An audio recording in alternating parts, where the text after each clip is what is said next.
Olá, tudo bem? Então hoje vamos conversar sobre O Morro dos Ventos Uivantes, o único livro escrito pela escritora inglesa Emily Brontë. E se você também gosta de literatura clássica, de leitura em geral, eu já te convido a se inscrever aqui no canal, curtir o vídeo, porque toda semana eu vou trazer vídeos novos por aqui. Começando a falar aqui do livro, essa foi a minha primeira leitura do Morro dos Ventos Uivantes, mas eu, lógico, já tinha ouvido falar muito sobre essa história.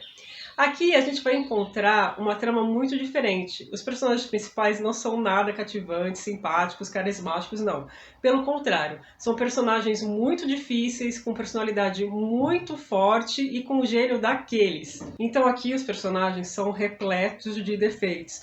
Você até fica procurando uma luz no fim do túnel, algum sinal de redenção, mas olha, você fica só na espera mesmo, porque aqui o negócio vai ladeira abaixo. Outra coisa muito forte aqui nesse livro são os elementos góticos e românticos. Então, por exemplo, do romantismo, você vai ver aquele amor exacerbado, sabe? Que aquela pessoa e acabou, tipo, é você na minha vida ou você ou mais ninguém. É isso que você vai encontrar aqui. Fora aquele encontro com a natureza, o refúgio na natureza também está muito presente aqui na história. E do gótico, a gente vai encontrar aqui aparições de algumas assombrações, aquele aspecto mais sombrio, um clima muito melancólico. Então essa mistura de elementos a gente vai ver por toda a trama do Morro dos Ventos Uivantes. Mas antes de falar do enredo em si, eu preciso contar para vocês o que mais me chamou a atenção do livro, que eu mais gostei, que foi a estrutura narrativa. Eu gostei muito da forma que a Emily escolheu de contar essa história.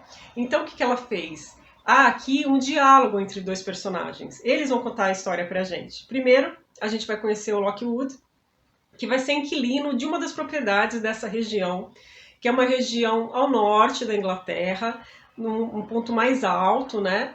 E tem duas propriedades, tá? Muito afastada, uma região bem afastada, e tem essas duas propriedades que estão distantes entre si por volta de 6 quilômetros. A gente começa a saber da história em 1801.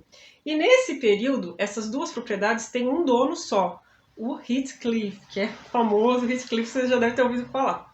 Enfim, ele mora em uma dessas propriedades e a outra ele coloca para alugar e recebe esse inquilino então, o Sr. Lockwood.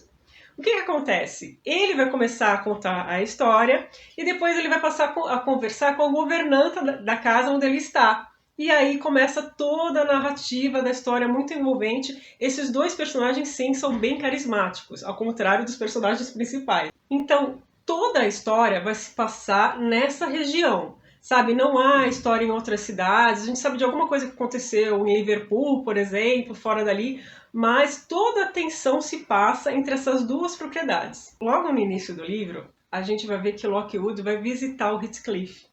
E ai, gente, chega a ser cômico, porque o Lockwood é aquele personagem que ele é muito irônico, ele usa de sarcasmo, é o tipo de narrador assim que eu adoro. E ele chega lá na propriedade que o Heathcliff mora e ele não é nada bem-vindo. O Heathcliff não faz questão assim de ser simpático nem com o inquilino dele. E ele não sabe de nada, ele não sabe quem é quem ali, ele não sabe se o Heathcliff tem muitos criados, se não tem. Então tudo ele vai observando e tirando alguma conclusão. Com o tempo, ele vai perceber que ali, além do Heathcliff, moram um rapaz, uma moça e tem dois criados. E nenhum deles é receptivo. Parece que em cima daquela propriedade tem uma nuvem preta, que todo mundo ali tá de mau humor, tá fechado, não quer papo, sabe, com ninguém. E entre eles mesmos, eles não são nada simpáticos. Acaba que o Lockwood acha que ele que tá causando aquele mal-estar, que não é possível que aquelas pessoas vivam daquele jeito. Mas a gente vai ver no decorrer da história que o negócio lá é assim mesmo. Nessa tentativa de desfazer todo o mal-estar que tem naquela casa, ele vai cometendo gafe atrás de gafe. Primeiro ele acha que aquela moça é mulher do Heathcliff, e ele fica sabendo que não. Depois ele acha que o rapaz é que é o filho do Heathcliff, marido daquela moça. Ele também vai ver que não. Então, aos pouquinhos, ele vai entendendo quem é quem ali. E ele também fica de olho nessa moça. Ele acha muito bonita, uma moça jovem, por volta de 17, 18 anos, mas muito fechada, assim, um pouco grosseira até. E o rapaz, ele fica na dúvida. Primeiro ele acha que aquele rapaz é um criado da casa, mas ele vê que ele não trata essa moça com o devido respeito, que ele não se comporta como um criado. Então ele entende que ele também faz parte ali da família, vamos dizer assim. E aí, quando ele retorna a casa dele, ele encontra a governanta, né, que estava até preocupada, porque ele demora muito para voltar, ele teve que pernoitar na casa do Heathcliff devido ao mau tempo, enfim, vocês vão ver direitinho na leitura do livro. Mas o que eu posso contar para vocês é que ele fica muito curioso, apesar de não ter sido bem tratado, muito pelo contrário, ele fica curioso para saber o que aconteceu ali e também, claro, ele tá de olho na moça e quer saber um pouco mais a respeito dela. E aí que a gente conhece a nossa outra narradora. Porque assim, esse livro, quem conta a história é o Lockwood. Só que em muitos pontos da trama, eu acho que na maior parte, quem vai assumir a posição de narradora vai ser a Nellie, que é a governanta. A Nellie atualmente não mora com o Heathcliff, ela tá nessa outra propriedade, mas ela conviveu muito com ele e ela sabe de toda a história daquela família, que na verdade a gente vai ver que não é bem uma família. O que aconteceu? A Nellie, quando ainda era criança, ela já morava nessa propriedade onde o Heathcliff está. Ela era filha da empregada. Então, havia um casal com 2 filhos nessa casa. E aí um pai, um dia, volta de uma viagem com uma criança pequena, muito maltratada. Essa criança é o Heathcliff. O Heathcliff foi encontrado nas ruas de Liverpool com fome, numa situação muito difícil, e aí esse senhor o leva para a sua casa. Então não se sabe nada dele, ele não tem sobrenome nada, vocês vão ver que ele é Heathcliff e acabou, é nome e sobrenome ao mesmo tempo. Esse senhor que o adota chama-se Sr. Earnshaw. E ele tem 2 filhos, tem o Hindley e tem a Catherine. E aí que a gente vai conhecer os 2 protagonistas da história. A Catherine tem mais ou menos a idade do Heathcliff, é um pouco mais nova, e é uma criança muito difícil. A Nellie fala dela, a Nellie que é a governanta, né, atual, ela conta tudo que ela aprontava. Nossa, ela tinha um temperamento dificílimo. Mas ela e o Heathcliff se dão muito bem. Eles viram companheiros de brincadeira, não desgrudam, sabe, o tempo inteiro. Só que o Hindley, o irmão mais velho, ele não aceita o Heathcliff. Ele fica muito enciumado, o trata mal, e o pai trata melhor o Heathcliff. E é aí que as coisas só pioram mesmo. Então ele bate no Heathcliff, trata ele super mal, e o Heathcliff aceita aquilo de forma estoica, sabe? A Nellie fica só observando, não entendendo muito como é a personalidade dele. Depois ela vê que, na verdade, ele é uma pessoa muito, muito vingativa. Ele guarda tudo que o Hindley está fazendo de mal para ele para se vingar posteriormente. E aí, gente, vai começar essa relação complexa, difícil entre a Catherine e o Heathcliff. É aquele amor, mas é um amor muito obsessivo. Vai virar um amor obsessivo, porque eles são crianças ainda, eles crescem e realmente eles se apaixonam. É uma relação muito profunda, muito impactante, mas ao mesmo tempo muito doentia. Então vale salientar que agora a gente voltou no tempo. A gente está falando de coisas que aconteceram mais de 15 anos, 18 anos antes do início da história, que é quando o Lockwood chega à propriedade. Então, onde o Lockwood está morando, nessa época morava a família Linton. A família Linton que era a proprietária dessa casa. E aí a gente fica pensando como é que o Heathcliff virou proprietário das 2 casas, sendo que ele foi uma criança que foi adotada. Então, no decorrer da história, a gente vai entender como que primeiro ele conseguiu ser proprietário de onde ele está morando agora e depois da propriedade dos Linton. Mas nessa época, quando a família Linton morava lá, ele e a Catherine acabaram parando lá um dia, porque eles andavam por toda aquela região, eles conheciam muito bem toda a vegetação, enfim, passavam o dia inteiro por ali. E um dia a Catherine se machuca e ela é recebida por essa família. Primeiro eles ficam assustados, quem é que tá aí, sabe aquela coisa toda, mas depois eles reconhecem que é a vizinha deles. O Heathcliff não é bem aceito, porque ele tinha... As pessoas tinham um certo preconceito com ele, sabe? Chamavam, ele é um cigano. Ele é escrito aqui como um cigano de pele escura, sabe?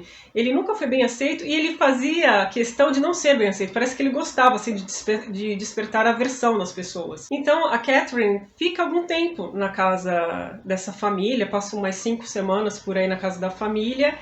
E eles têm um filho, o Edgar, e aí eles vão começar a se envolver. Enquanto isso, o Heathcliff, né, voltou para casa sozinho e o pai dele já era falecido. O pai que o tratava bem já era falecido.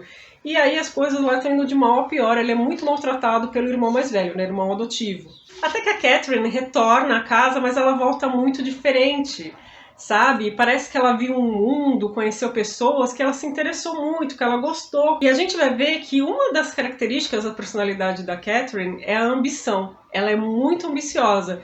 Então, ela percebe que aquela família pode oferecer para ela uma posição social muito interessante. Ela passa a ter muito contato com o Edgar, ele passa a visitá-la, então começa ali um namorinho mesmo. Mas lembra que no começo do vídeo eu disse que eles são personagens muito difíceis, que vai tudo ladeira abaixo? Porque você não vê nenhuma atitude, nem no Heathcliff, nem da Catherine, que mostre algum sinal de redenção.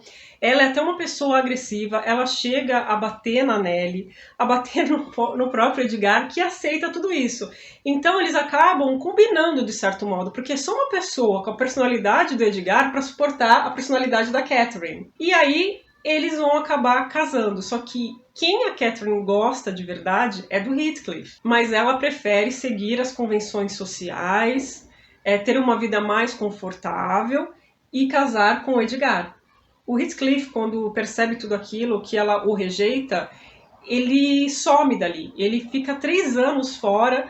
Aqui dá a entender que ele presta serviço militar, alguma coisa do tipo, só que ele volta em boas condições financeiras. E a história vai se desenrolar e as coisas meio que se invertem. O irmão mais velho dele, o Hindley, passa a ficar numa situação muito vulnerável. A esposa dele já faleceu, ele está com uma criança pequena, né, com um filho pequeno, só que ele se entrega à bebida, a vida para ele perde sentido, ele não cuida do filho, ao contrário, ele é até um perigo para o próprio filho.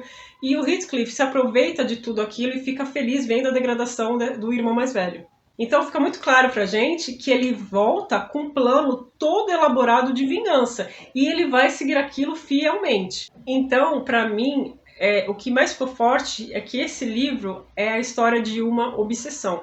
É a história de um amor? Tá, é de um amor, mas é de um amor muito, muito obsessivo. Você vê que a vida do Heathcliff é voltada totalmente a isso. A Catherine, que é a razão da existência dele, e esse sentimento de vingança que ele tem de executar passo a passo o que ele planejou. O que eu posso também dizer da história é que, apesar de não ter esses personagens principais cativantes, a Emily soube criar um ambiente que faz com que a gente não queira parar de ler o livro. A narradora, a Nellie, é uma pessoa que agrada muito, ela conta de uma forma muito envolvente a história. O Lockwood, como eu disse também, é aquele personagem mais irônico, também me agrada bastante. E aí a gente vai ter os outros personagens também que vão desenvolver ali uma história também que a gente vai querer saber o que vai acontecer. Então é uma atmosfera que te prende, você se imagina num lugar, naquele clima, um clima úmido, com muitas tempestades, ventos, sabe? Ela soube descrever muito bem e essa edição, gente, nossa, eu recomendo demais. Eu gostei muito de ler o livro aqui pela Clássicos Zahar. Essa daqui é a edição comentada. A tradução é da Adriana Lisboa. Tem um texto de apresentação do Rodrigo Lacerda muito bom, que ele vai contar pra gente um pouco da história das irmãs Bronte e também vai falar do enredo de toda a história. No final do livro a gente ainda vai encontrar 2 textos da Charlotte Bronte contando um pouco da irmã dela, contando de como foi a publicação do livro, tanto do Morro dos Ventos Uivantes, como do livro dela também, da Anne. Enfim, é muito interessante a gente ver na época como o livro também foi recebido. Tá repleto aqui de textos, fora as notas de rodapé, gente, que dá noção de tudo pra gente, sabe? Tanto da geografia, do clima local, dos hábitos da época, o aspecto cultural também. Nossa, é uma edição muito rica. Foi pra mim uma experiência ótima de leitura. Então aqui você realmente entra nesse mundo das irmãs Bronte, entende como elas viviam na época, até a personalidade da Emily está descrita aqui. Você vê que tem muito dela no livro, ela era uma pessoa assim mais reservada, mais fechada. Eu amei demais ler essa história. E claro que eu fiquei muito interessada em ler outros livros, não da Emily, porque infelizmente foi o único que ela escreveu, né? Ela morreu muito cedo, com 30 anos. Mas a Anne tem 2 livros, se eu não estou enganada, são 2 livros, o Agnes Grey e a Inquilina de Wildfell Hall, que eu vou ler esse ano ainda.